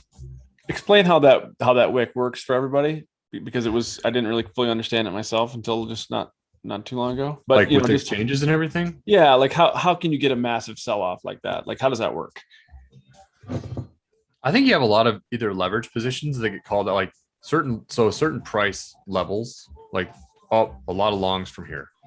Say like this is a level, like a lot of longs that was at 53. So people were like, or they had their liquidation prices here at 53. So they were long, and I explained it to you like how you would make a leverage trade. Yeah. With like your entry. So like the long and short is you would say your entry, and the two ways to do it. I'll see if I can draw this out. The first way is say, I don't really care, but I'm gonna go 20x leverage. Okay. So let me draw this out. So these aren't gonna be correct numbers, but a 5x leverage, your leverage price. So this is your trade. I don't know how to do the trade. Okay. This is on a let's call it like a 10x. This is your 10x liquidation price. That's your 10x liquidation price. As you go higher in leverage, so from 10x to say that's 20, that's 50, maybe that's 100. These numbers aren't correct, but this is how it works. So that's 20, that's whatever. As you go higher on leverage, your liquidation price comes closer to you. So one way to do this trade, and I'm not sure this is 100 or not, right? But yeah, it just works this way. Okay. So let's just say you're going to take a long. I'm like, okay, I'm already long from in this point. And if you're doing it this way, then I can see how this would work. What you would do is you can actually, a lot of these have like sliding scales. Like, what leverage would you like to use today? Yeah. And then you just adjust it. Well, what happens is as you slide this leverage scale, as you move this around, it changes your liquidation price, like on this range. But it's not like a whole number thing either. You can slide it to like, I want to use 18.335x, whatever. Sure. Because what you can do is you can say, okay, look at this. I'm gonna take this trade. I'm a smart trader. I use stops and whatever, but I'm also leverage trading, so I'm not sure. Whatever. That's a different debate for different day. Yeah. But let's just say, okay, here's my game plan. I'm going to take a trade and I'm going to apply my stop here, and I'm going to dial in or back calculate or goal seek my leverage so that my stop is sorry. Let's restart. I'm going to take a trade here. I'm imagining I will put my stop in here, but I will dial in my X, my leverage, until my liquidation price is below here. Right. So my whole theory is, and taking it going long here, leverage. My whole theory is I don't think that we're going to come below here. So fine. Like, I think we're safe or whatever. So when that does happen, you got taken out.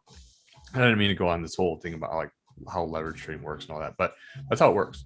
And so like what happened was you had a lot of these look like these as price dumps, then people get taken out and quickly. Liquidated.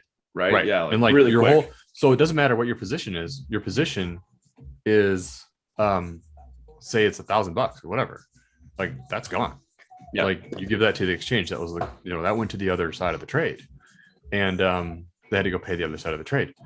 But yeah. So the that's like a lot of like positions got liquidated in this flush, and it accelerates. It can accelerate the trade because there's a lot less price support for these levels. Sure. And then at some point, like I've said it a few times over here, at some point the buyers are there, right? Like Bitcoin's going to zero. Yeah. There are buyers, just not at 46.5 or not at 46. Yep. They're down here somewhere. The price might have to find them, and maybe, I mean, I don't know.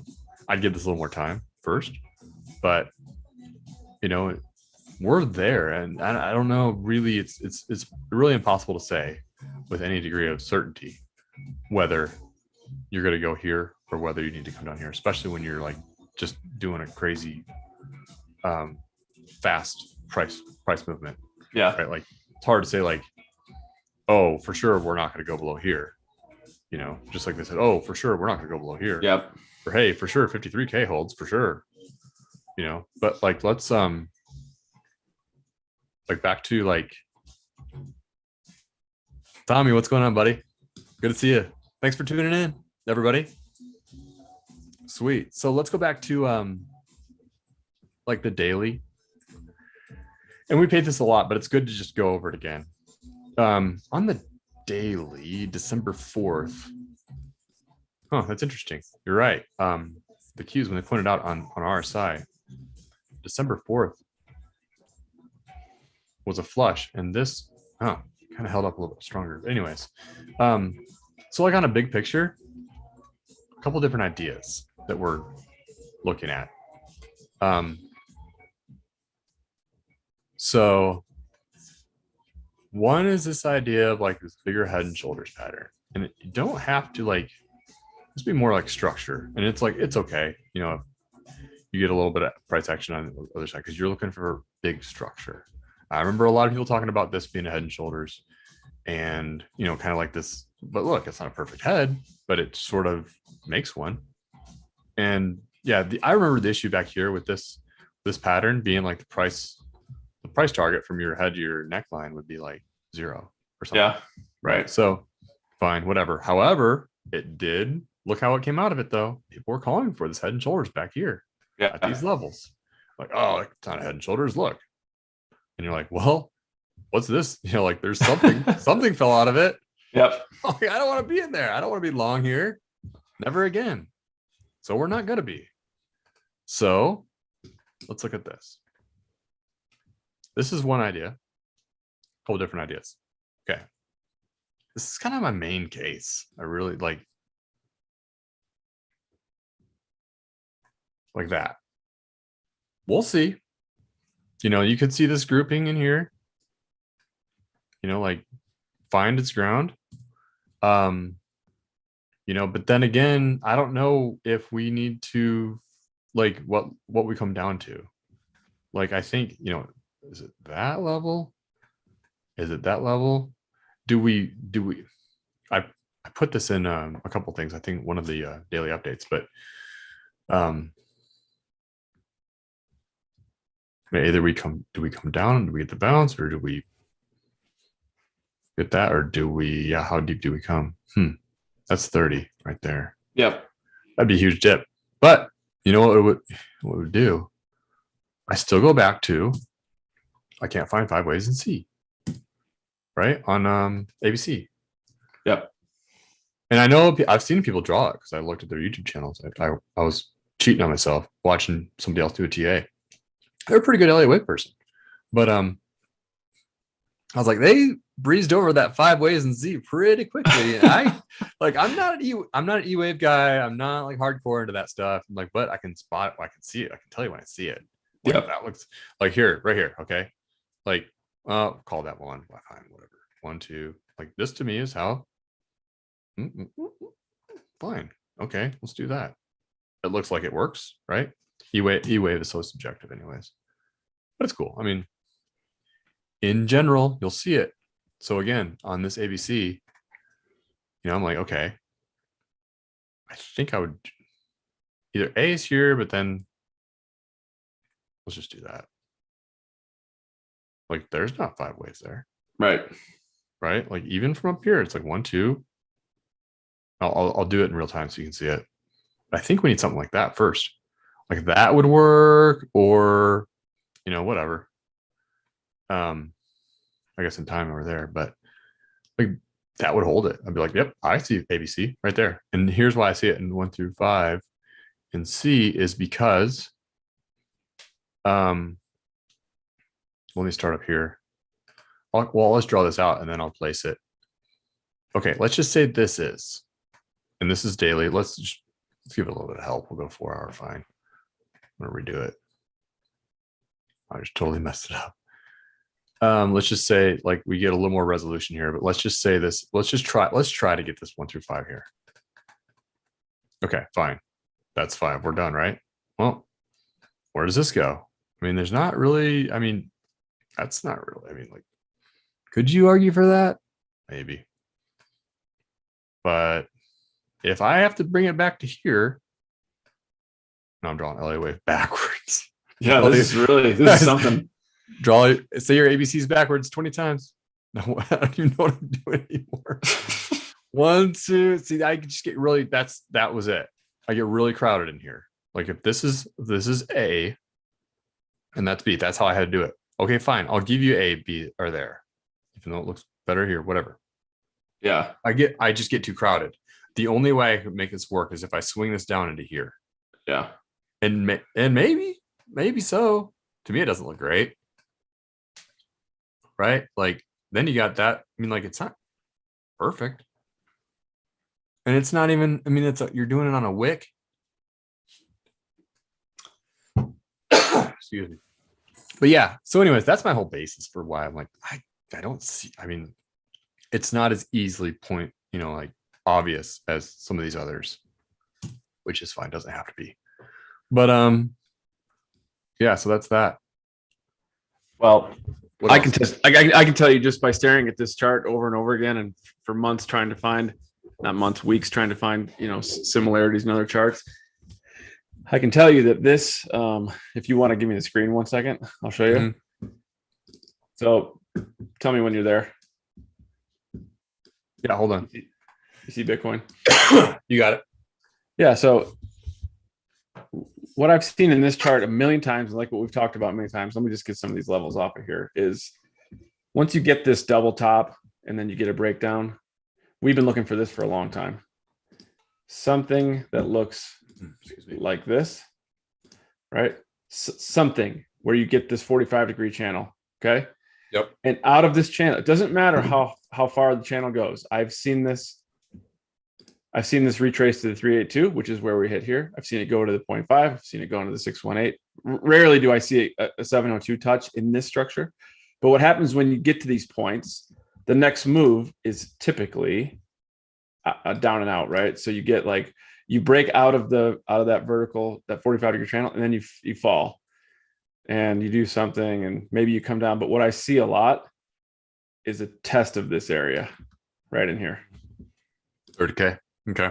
Well, it doesn't matter what. Yeah, I mean, it doesn't matter. Well, I mean, what, that'd be like a Bitcoin. something in there, right? Like whatever the chart is, it wants to test this level that was the initial cut from these tops. Cuts down, it comes back. Oh yeah, okay, I'm with you. Test that area, and then you get the move back up into here somewhere before it finishes off. So like what you're saying is like a much bigger structure kind of move. Yep. Where it is deeper cut. So let's go back to if you want to kick it back, I'll do. There you go. So it would look like.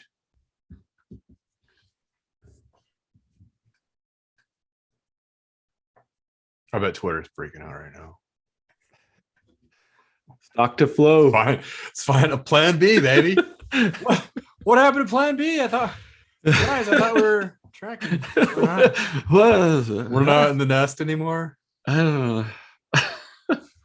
Stock to flow. I mean, like it followed for a long time. Whatever.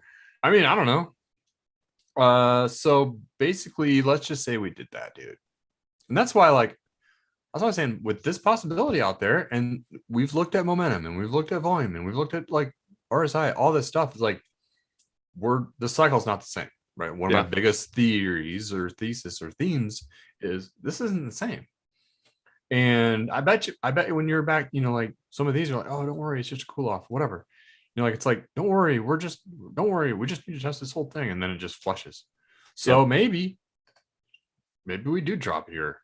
And it's going to be scary as heck, or into this called box range. Called a range, right? Low thirds. Yep.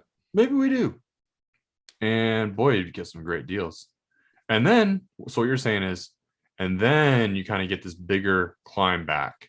I've just seen it. I can show you 4 or 5 charts that look just like it. I mean, I've seen it. Who knows? And then guess what, dude? Yeah.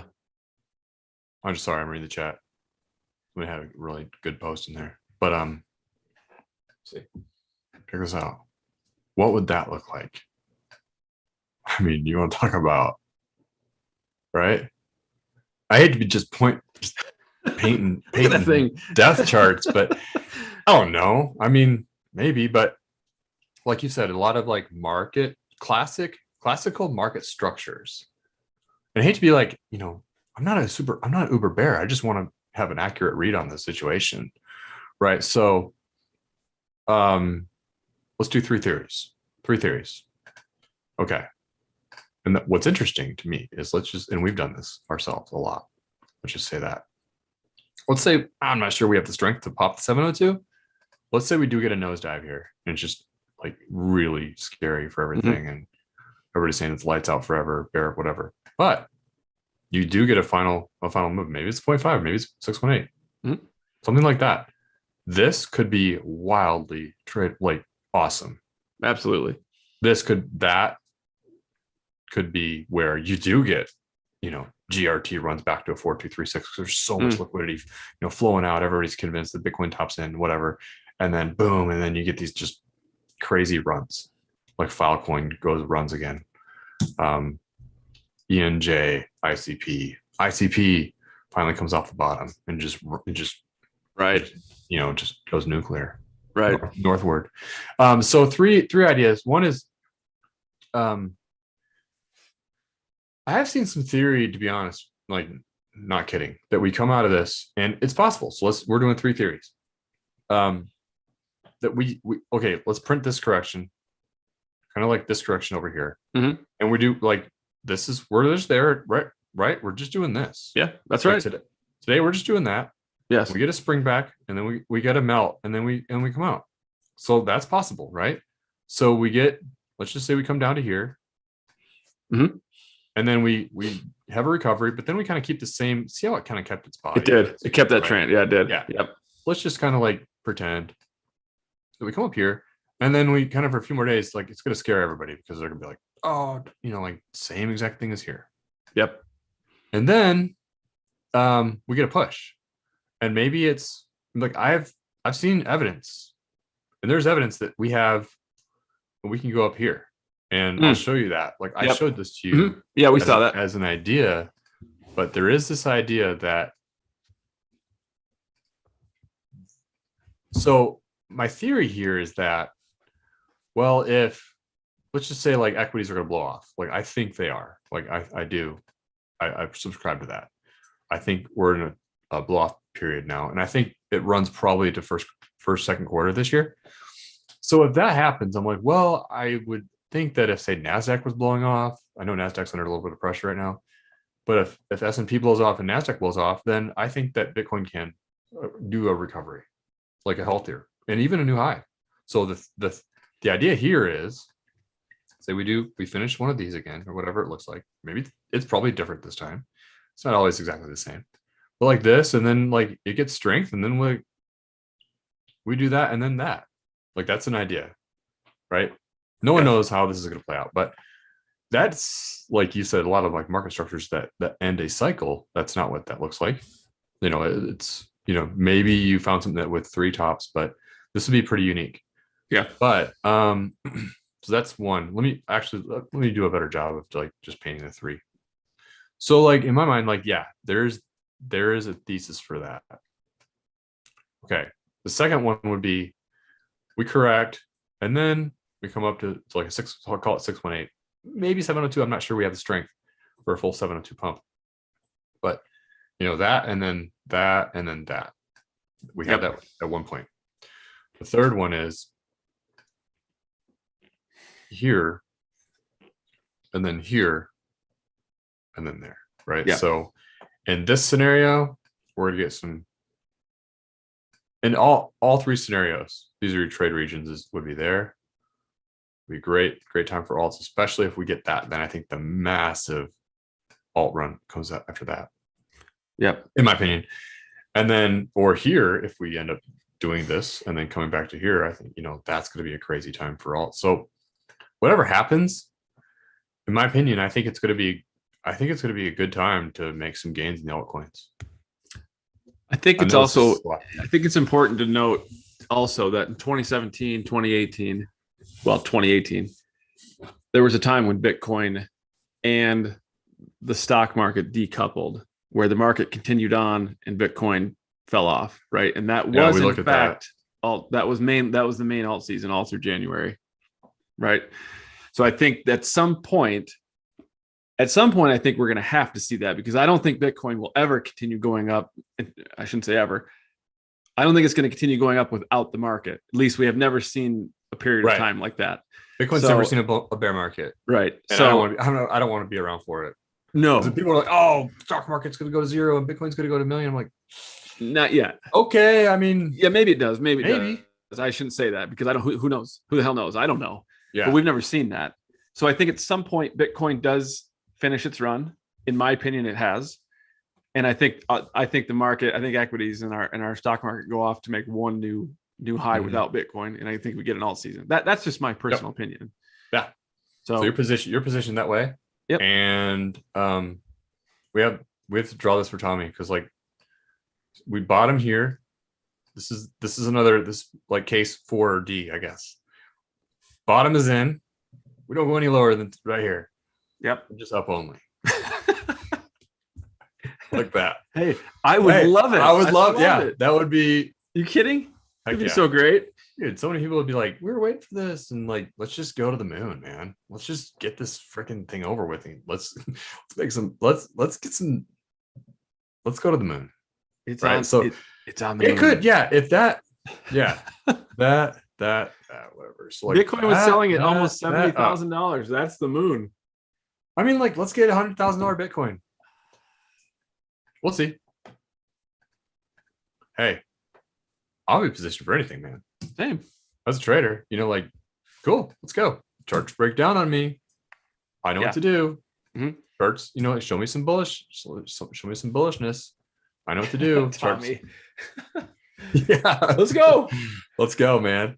So, yeah, like, we'll see how this goes. The moon. I know. Jeez, like, come on. It's been like so long. So many people have been waiting for so long. And I know. It's been very trying. The summer was especially trying, I know, for me. Watching things like, I think it was XLM was down 80%, Bitcoin Cash, like those kind of things, right? You're like, yeah. Oh my gosh. Like, why? Why? Yeah. It was brutal. But it's like, don't worry, it'll be quick. No, it wasn't quick. So what else, man? Kind of cover our macro structure, zoomed in on the low time frame. It's like 2:30. Seabreeze says, interesting to see which coins move opposite from Bitcoin, where so many follow or are synced with then coins like Time, Vet, and Dragon. Yeah.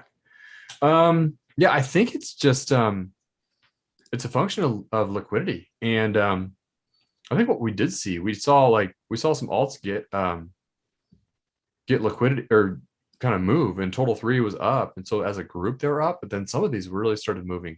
And I think it's a function, honestly, it's a function of like tradable supply and then just onboarding liquidity. And then the only place for price to go is straight up. So I want to look at Dragon, because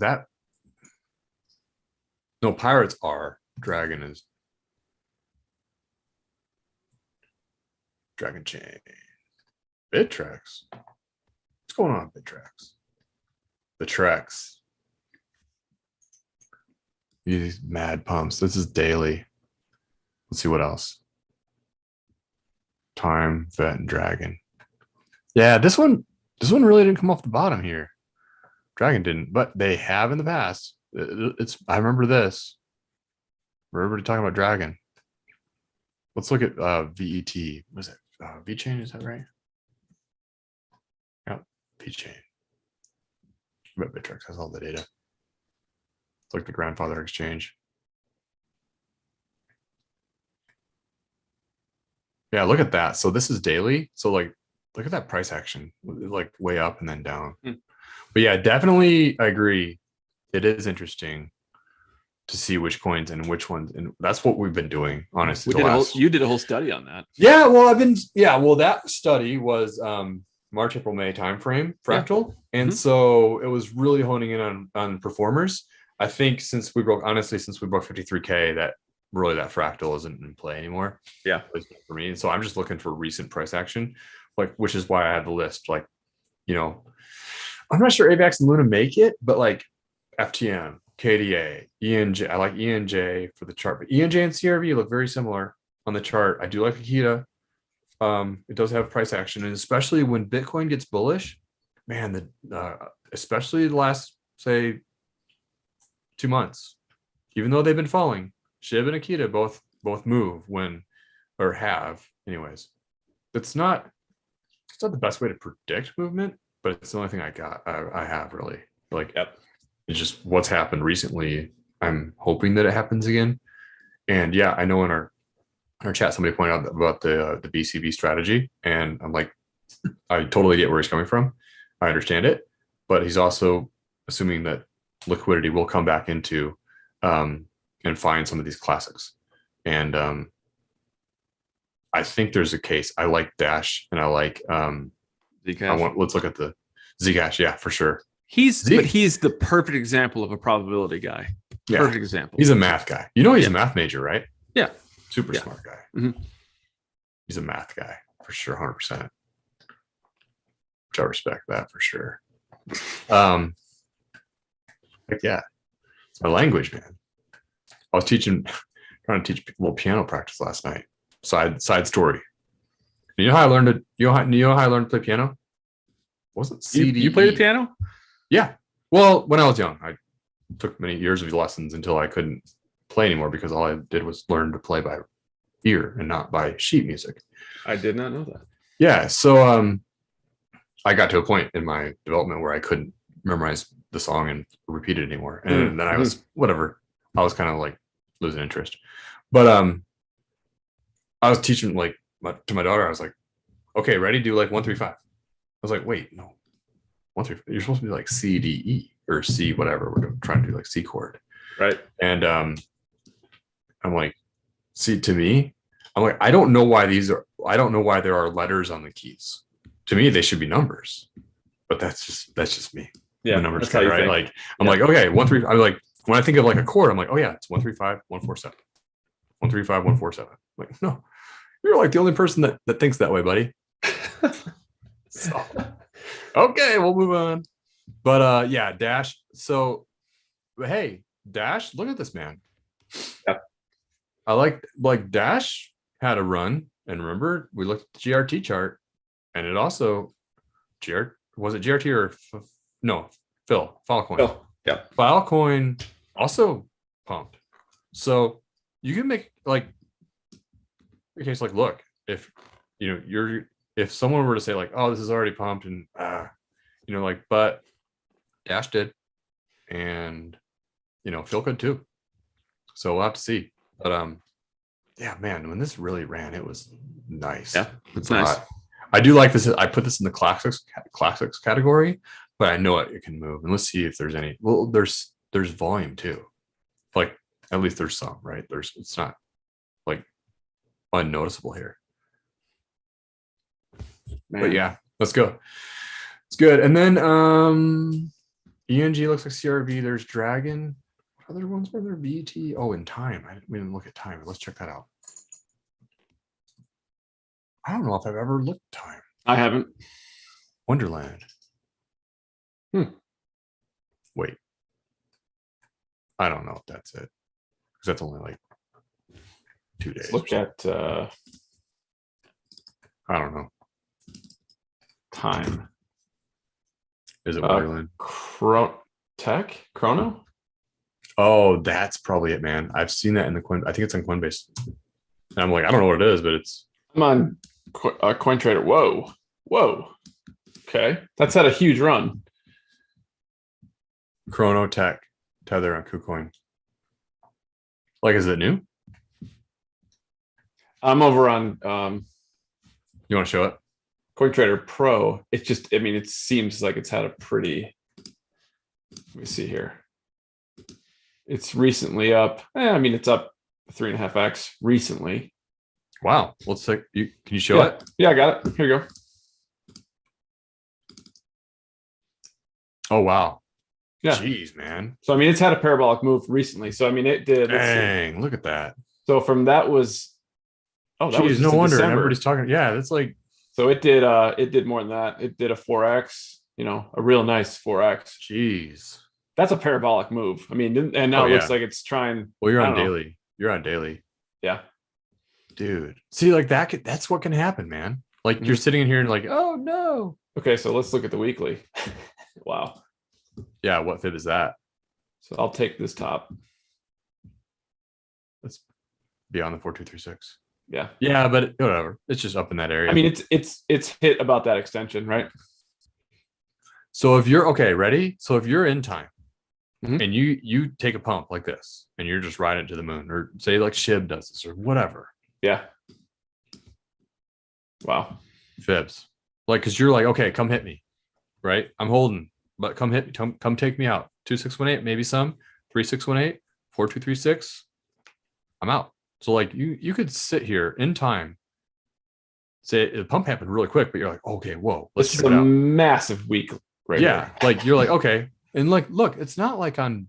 Wow. I wouldn't call that.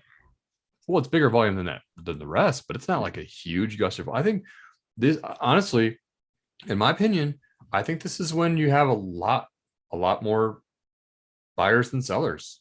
A lot Right. more. Good You point. get a lot more liquidity flowing in, and people are like, I'm not selling. That's right. You just get blah blah blah blah blah blah. So you're not going to see the other side of the volume on there. Right. So it's just Yeah. because it's already been accumulated or whatever, and people are just holding it. And but if I were holding this and say like you go on a ride and it's just a couple of days, 2-3 days. Yep. Well, I go back to my grand cycle here and do just what you did. Put the fib on there, and I'm eyeing these levels 3618, 4236. So I'm looking at levels like, okay, I'll sell it to you for $200. I'll sell some at 200, some at 220, maybe some at 230. Yep. And come and get me. I would probably even sell some, in here at 90.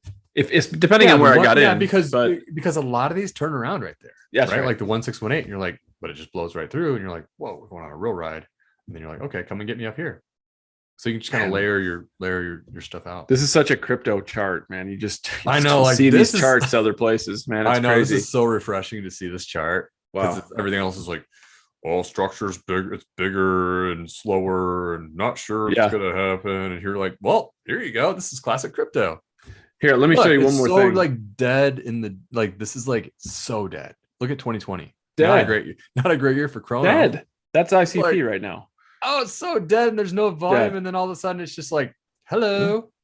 And then it Wow. just goes to the one. Look at that. Okay. One, wick comes back, whatever, goes again, consolidates below the one, the old all-time high, and then just smokes. Wow. I mean, there is a pullback, right? It's like here you'd be wondering. This is almost golden right zone right here, right? I mean, you almost almost golden. made it. You'd be like, did I miss it? Oh no. For and like then, 2 weeks. Wow. And then just lights out. Here we go. Wow. But this is a weekly, right? You could have gotten back in. I mean, you could have found another place. If you're watching it. Wow. Well, I just found a scenario. One of your let's step back to Bitcoin one more time because it's interesting. Right.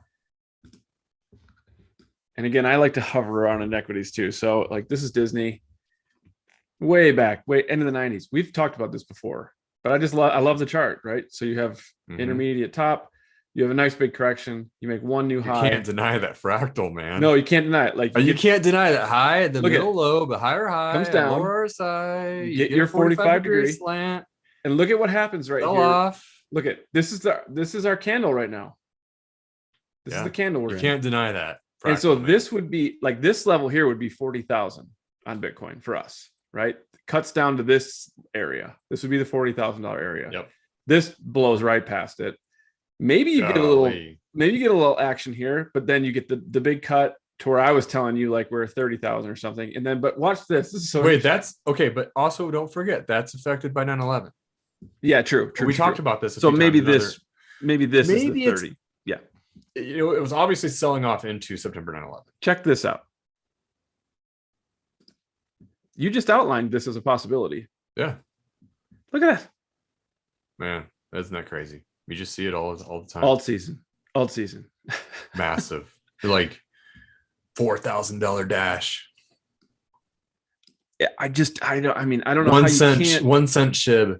I don't know how you can't talk about a chart like this. Right? I mean, it's playing out almost to the T. But it is. Yeah. Wow. Good work, man. I'll pass it back. Digging in those equities. Hey, why don't you show we were talking about something. Alts that may have hit their cycle already. So like Avax. Yeah, let's look at Avax, man. Because there was a couple. Yeah.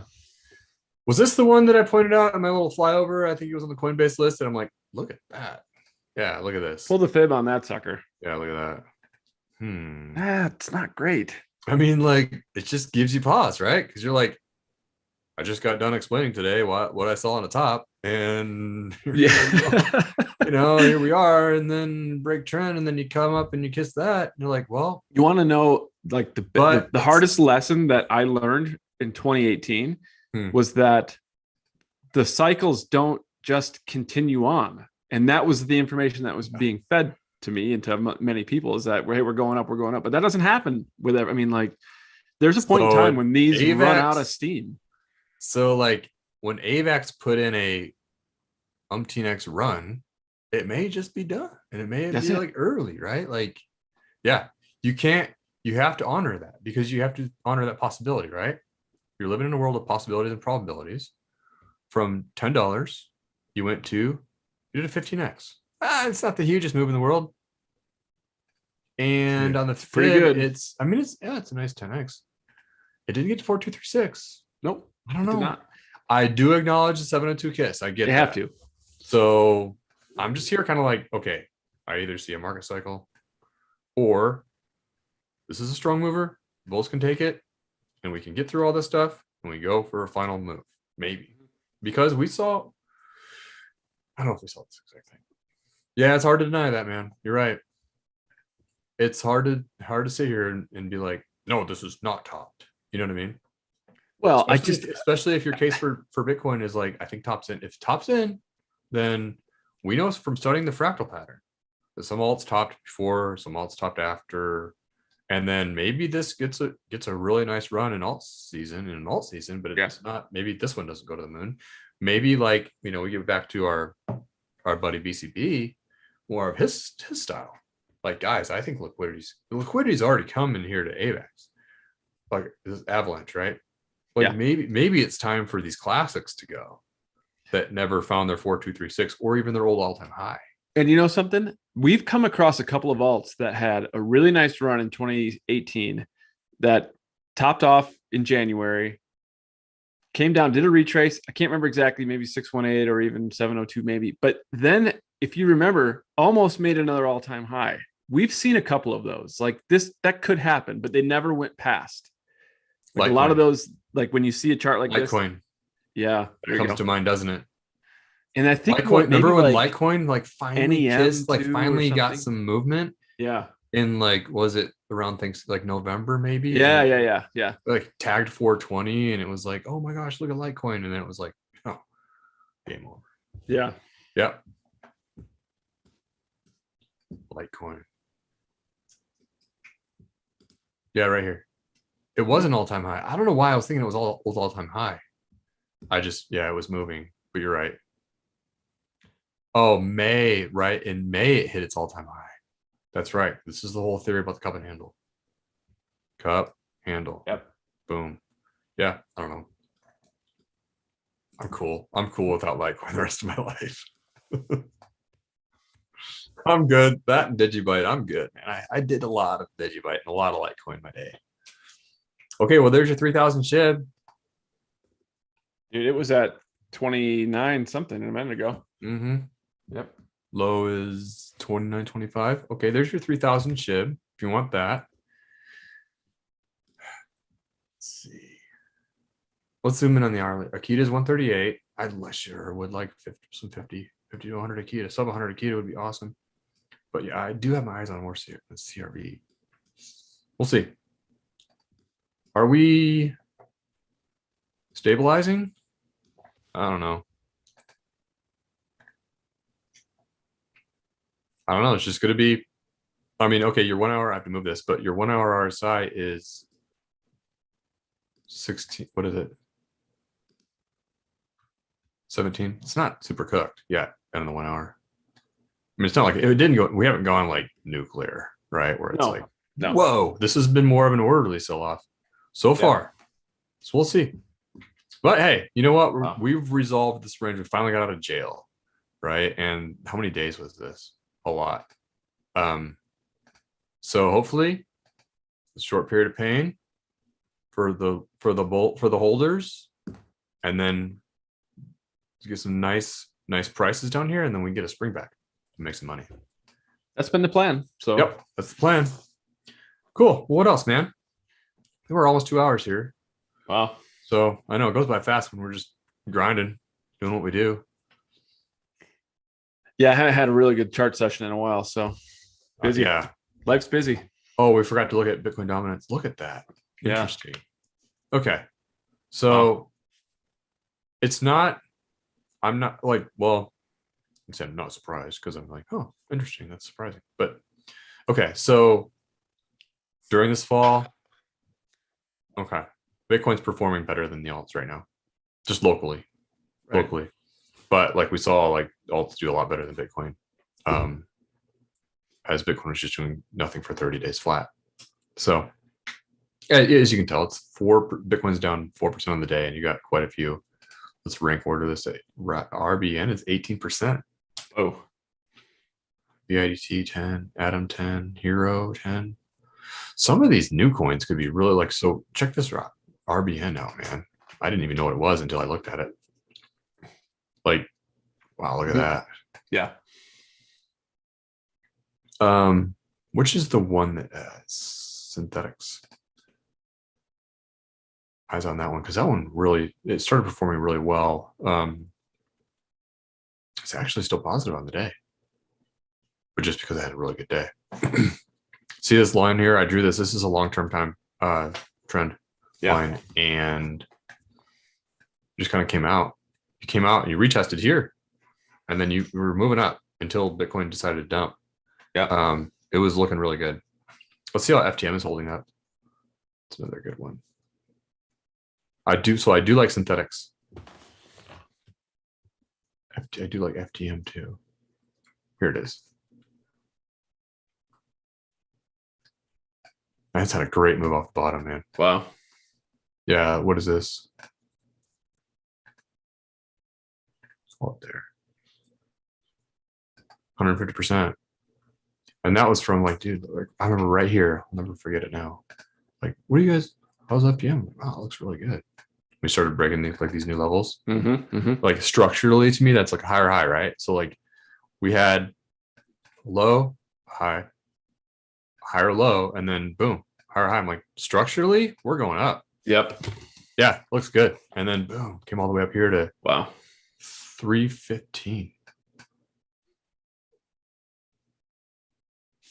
Well, let's hope Bitcoin does what it's supposed to do here. Bitcoin's gonna do what it's gonna do, and let's get it over with, and let's just get this thing over with, like you said. Cool. All right, well, that's about it. Thanks for tuning in, guys. Appreciate it. And Bravo, any last comments or any last words? Nothing, man. Good to go. All right, cool. Had fun. Me too. All right, we'll see you guys next time. Thanks again, and we'll catch you later.